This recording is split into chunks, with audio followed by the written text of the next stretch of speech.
Anda kembali menyaksikan Apa Kabar Indonesia Malam. Sebelum kita lanjutkan diskusi kita malam hari ini, kami akan tampilkan terlebih dahulu untuk Anda pemirsa grafis yang menayangkan mengenai sejarah dan juga tradisi dari keris.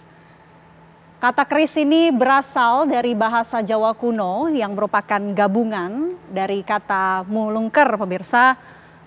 Blungker, berkeluk, dan ngiris atau menghiris. Nah, ini adalah fungsi ataupun definisi dari keris, di mana jenis keris yang digunakan seseorang dapat menunjukkan status sosial, jabatan, atau asal-usulnya. Nah, fungsi utama keris adalah sebagai senjata dalam peperangan dan juga pertahanan diri. Keris ini menjadi simbol kekuasaan dan kedaulatan, menjadi milik para raja dan bangsawan sebagai lambang status dan legitimasi. Nah, berikutnya adalah makna-makna keris pemirsa, di mana kejantanan adalah makna pertama, keyakinan akan kekuatan magis dan keberuntungan. Keris dengan aspek spiritual, bilah dan sarungnya melambangkan kesatuan manusia dan Tuhannya. Seni pamor pada bilah keris dengan motif dan corakannya yang unik, ini sebagai simbol doa dan juga harapan. Ini adalah makna-makna dari keris, di mana keris juga dianggap sebagai identitas budaya. Keris merupakan benda pusaka yang diwariskan secara turun-temurun, menyimpan nilai sejarah, keluarga, dan leluhur. Simbol status dari keris, jenis keris yang digunakan seseorang ini dapat menunjukkan status sosial, jabatan, atau asal-usulnya. Nah, keris juga disebut sebagai simbol persatuan pemirsa, di mana keris yang tersebar di berbagai daerah Nusantara menjadi simbol persatuan budaya Indonesia.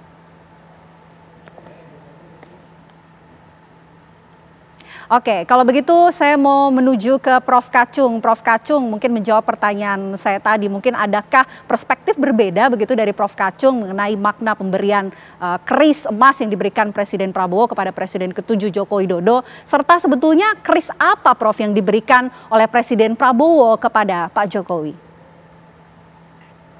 Pertama, Pak Prabowo ini agak unik.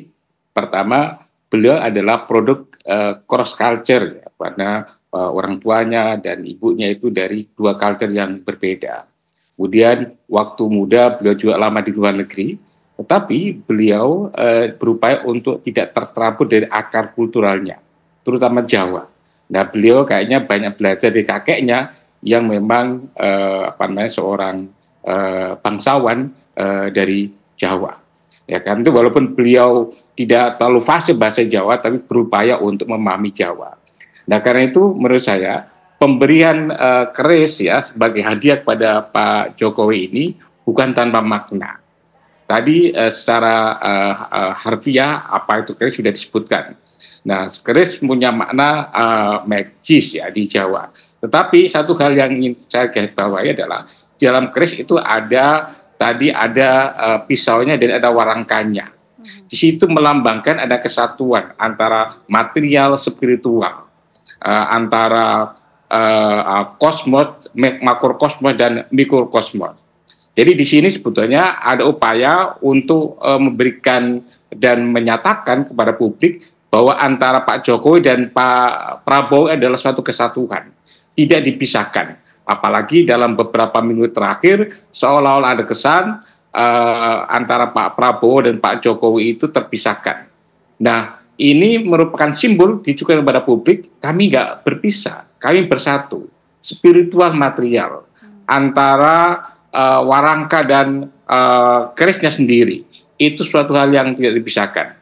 Di samping tadi, di dalamnya juga ada makna tentang kekuasaan, tentang kesatuan, tentang kebijakan. Jadi pemberian keris kepada Pak Jokowi ini tidak hanya sekedar hadiah, tetapi punya makna bahwa keduanya adalah tokoh besar, tokoh kekuasaan yang tidak bisa dipisahkan satu sama lain. Nah, itu yang mungkin ingin disimbolkan hadiah keris dari Pak Prabowo ke Pak Jokowi ini.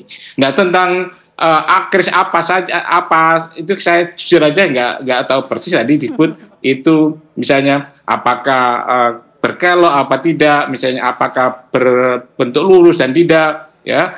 Itu kris model Jawa atau tidak, karena di Indonesia kan macam-macam ya, mulai dari Sumatera sampai Papua, di sana ada banyak kris ya. Nah, di Jawa sendiri memang keris tidak bermakna semata-mata sebagai perdamaian, karena sejarah kerajaan Jawa ya Tunggul Ametung itu ada Ken Arok dan lain-lain itu justru membunuh lawan-lawan dengan keris juga. Tetapi untuk ini bukan berarti kemudian Pak Prabowo memberi makna, oh ini ada suatu, kalau macam-macam ya saya sikat, bukan begitu. Tapi saya lihat di sini maknanya adalah adanya friendship antara dua tokoh besar, ya, antara Pak Jokowi dan Pak Prabowo, antara spiritual dan material, keterpaduan antara berbagai kelompok di Indonesia. Oke, menarik ya kalau kita tangkap begitu yang dikatakan oleh Prof. Kacung, bahwa ini juga bisa diartikan sebagai makna persatuan tak terpisahkan begitu. Apakah ini artinya Mas Nyarwi membantah begitu adanya isu keretakan antara Presiden Prabowo dan juga Pak Jokowi?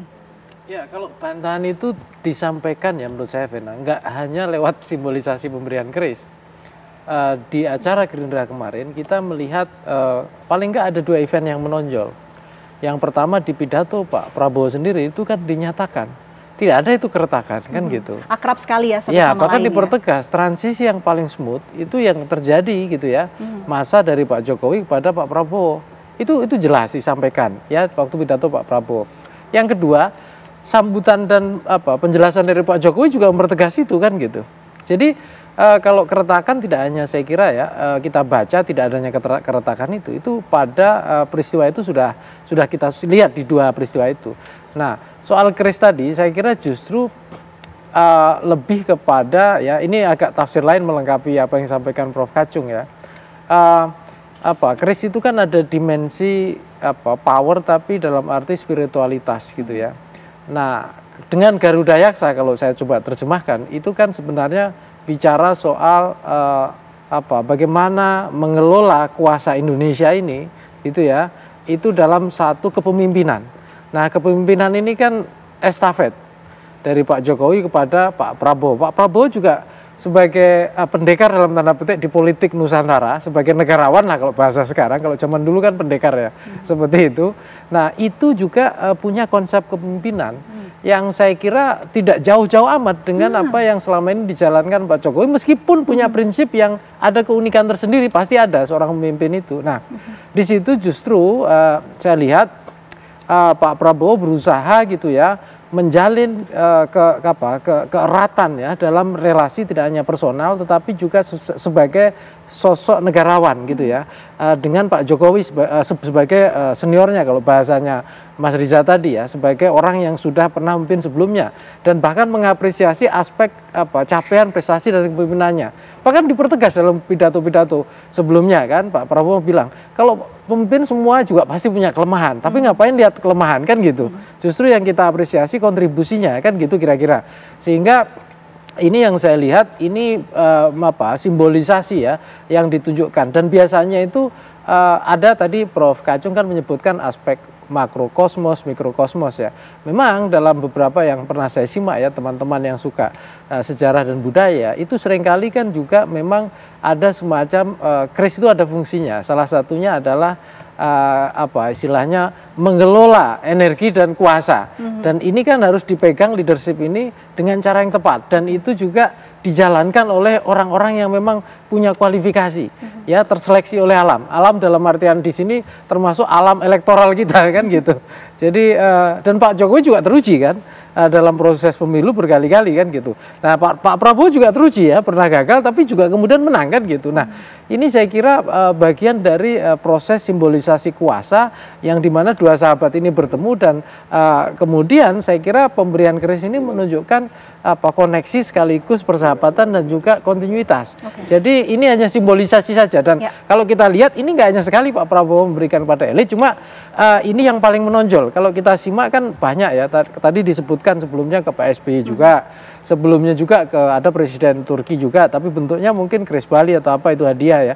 Tapi juga beberapa tokoh-tokoh yang lain waktu Pak Prabowo Menhan kalau kita simak kan juga memberikan berupa apa kayak semacam hadiah atau apa kris itu, dan kris itu kalau kita lihat kan kepercayaan juga, ada unsur kepercayaan. Misalnya gini, kalau kita punya sesuatu, barang ini berharga bagi kita berikan kepada teman kita, dia kan pasti akan merawatnya. Karena barang ini kan dianggap ya ada energi, ada spiritualitasnya dan seterusnya. Nah, ini yang saya kira saling menjaga, saling merawat kepercayaan yang diberikan. Itu simbolisasi tersendiri juga itu, Vena. Itu kira-kira. Oke, simbolisasi saling menghargai begitu, saling bersahabat satu sama lain. Ini diberikan dalam bentuk hadiah keris emas oleh Pak Prabowo kepada Pak Jokowi. Tapi tidak hanya hadiah, mereka juga saling puja-puji begitu dalam perayaan HUT Partai Gerindra. Mas Riza, mungkin bisa dielaborasi begitu berkaitan dengan pidato dari Presiden Prabowo Subianto yang memberikan apresiasi, ucapan terima kasih kepada Koalisi Indonesia Maju termasuk kepada Presiden ke-7 RI. Ya itulah karakter dan sifat baik beliau ya. Beliau sering menyampaikan di banyak kesempatan, 1000 kawan tidak cukup, 1 musuh terlalu banyak. Itu kan ucapan. Tapi implementasi, realisasinya diwujudkan betul, begitu loh. Terhadap tadi yang berbeda pendapat, saya tidak ingin menggunakan kata lawan politik lagi. Karena itulah ajaran beliau. Mitra politik, teman politik yang berbeda pilihan, beliau mengajak merangkul bersama-sama. Bahkan beliau berpikir ya kalau memang harus semua partai politik di koalisi pun nggak ada masalah, gitu loh. Jadi jangan seolah harus ada koalisi oposisi. Yang penting sekarang bukan oposisi atau koalisi. Yang penting semua anak bangsa ini, elemen bangsa, komen, partai politik, ormas semua, bahkan setiap individu rakyat bersama-sama membangun bangsa, itu yang beliau harapkan. Karena begitu besarnya bangsa ini, begitu kompleksnya masalah kita, luas dan sebagainya, ayo harus sama-sama. Beliau menyadari beliau sendiri tidak cukup. 1, 2 partai, 3 partai tidak cukup. Bahkan semua partai tidak cukup menyelesaikan masalah bangsa. Harus seluruh elemen bangsa. Nah itu dia ingin buktikan, ingin wujudkan. Dengan cara ayo gotong royong. Dengan cara menghargai, menghormati, mengajak. Jangankan yang berkontribusi langsung, yang tidak langsung, bahkan yang berbeda pun dia ajak. Itulah esensi yang kita pahami. Jadi kalau kita lihat pidato-pidato beliau disampaikan berkali-kali, implementasinya dia wujudkan. Saya ingin menyampaikan ya betapa dia ingin Indonesia ini sejajar dengan bangsa lain. Waktu beliau kecil sekolah kan sejak 4 tahun udah di luar negeri. Karena waktu itu Pak Mitro kan orang tuanya di luar negeri, dia di luar negeri. Dia pernah cerita, saya ingat sejak waktu kenal awal beliau bercerita bahwa beliau sedih, miris, kecewa, kesal gitu dalam hati, dilecehkan lah oleh teman-temannya bahwa orang Indonesia tuh yang itu ya, yang jauh di sana, yang tinggalnya itu di atas pohon, kira-kira begitulah gitu kan. Dihinakan betul gitu bangsa Indonesia. Oh beliau tuh hatinya tuh berkecamuk lah, ingin buktikan. Beliau tidak marah, tidak membalas, tapi dia ingin buktikan bahwa suatu saat Indonesia harus hebat, tidak kalah dengan bangsamu. Kira-kira begitulah. Dia ingin wujudkan, dan mimpi itu dia ingat terus. Dia ingin wujudkan bahwa Indonesia menjadi bangsa yang besar, akan sejajar. Kemarin di pidato kemarin dia bilang itu Emirates Dubai bisa hebat, Airlines ya. Qatar negara kecil bisa, Qatar Doha, ya kan begitu Airlines ya. Kenapa Indonesia tidak bisa? Garuda hari ini bolehlah. Garuda beliau sampaikan cuma berapa puluh pesawat. Dia ingin segera 100 pesawat, 200-300 pesawat menjelajah tidak hanya Nusantara tapi dunia. Itu komitmen beliau. Dulu waktu menjadi Danjen Kopassus, beliau ingin Kopassus itu menjadi pasukan elit terbaik, dan terwujud menjadi pasukan elit terbaik di dunia Kopassus. Kita bangga. Waktu itu dia masuk di Kopassus, dia ingin bisa sampai ke Mount Everest, Himalaya, gunung tertinggi di dunia. Dia hadirkan itu pelatih terbaik dari asing. Bisakah? Kata orang asing nggak akan bisa, Pak. Ini perlu latihan 2 tahun baru siap naik ke puncak gunung Mount Everest. Tidak sembarangan. Beliau harus bisa. Beliau minta 6 bulan siapkan, harus bisa. Jadi beliau selalu ingin mencapai yang terbaik bagi bangsa. Dia ingin buktikan pada dunia orang Indonesia itu bisa, tidak kalah. Dan selain itu dia juga ingin cepat. Jadi selain ingin yang terbaik, tidak kalah dengan bangsa lain, dan beliau ingin cepat. Makanya ketika dibilang 2 tahun, dia minta 6 bulan selesaikan, wujudkan, buktikan. Ternyata berhasil beliau pimpin. Itu wujud, jadi beliau ini luar biasa. Jadi kami, kita semua ini sebagai pembantunya, menteri, wamen, dan semua harus memahami. Tidak ada hari libur bagi beliau. Sejak di TNI hingga hari ini nggak ada Sabtu Minggu, leha-lehe, santai-santai, nggak ada. Semua waktu adalah pengabdian. Semua waktu adalah kerja keras. Semua waktu adalah sungguh-sungguh dimulai dari niat yang baik. Jadi saya kira kita bersyukur Pak Prabowo akhirnya mendapat kesempatan anugerah dari Allah setelah 4 kali kalah. Dulu 2004 konvensi Golkar kalah. 2009 Mega Pro kalah. 14, 19 tidak pantang. Kita generasi muda saya ingin mengajak belajar seperti Prabowo, jangan pernah kalah. Jangan pernah menyerah. Jangan pernah putus asa, harus optimis, yakin harus sampai. Jadi beliau ingin mewujudkan Indonesia akan sejajar dengan bangsa-bangsa lain. Baik, jadi bisa dikatakan bahwa tujuan besar dari Presiden Prabowo Subianto ini dengan merangkul semua pihak agar punya tujuan yang bisa dicapai begitu ya. Tapi menarik ya, kita dulu waktu beliau pernah menyampaikan begini. Di zaman Belanda itu di kolam renang Cikini itu ditulis. Bahasa Belandanya saya lupa. Disebut itu bahasa Belandanya, artinya begini. Pribumi dan anjing tidak boleh masuk. Hina betul kita. Beliau tuh sering, dia merasa hina betul kita sebagai subangsa. Dijajah, dilecehkan oleh bangsa lain. Maka dia ingin membuktikan. Gitu. Hari ini beliau ingin mengumpulkan dana dengan efisiensi, ingin investasi, tidak ingin mengemis-ngemis dengan bangsa lain. Jadi komitmennya sungguh-sungguh. Maka efisiensi yang dilakukan sekarang agar tidak lagi ada studi banding yang keluar negeri yang berlebihan, acara-acara seremoni, itu efisiensi dimaksudkan uangnya digunakan untuk kepentingan rakyat, kepentingan produktivitas. Tidak ada pemotongan gaji, tidak ada, operasional tidak ada. Ya.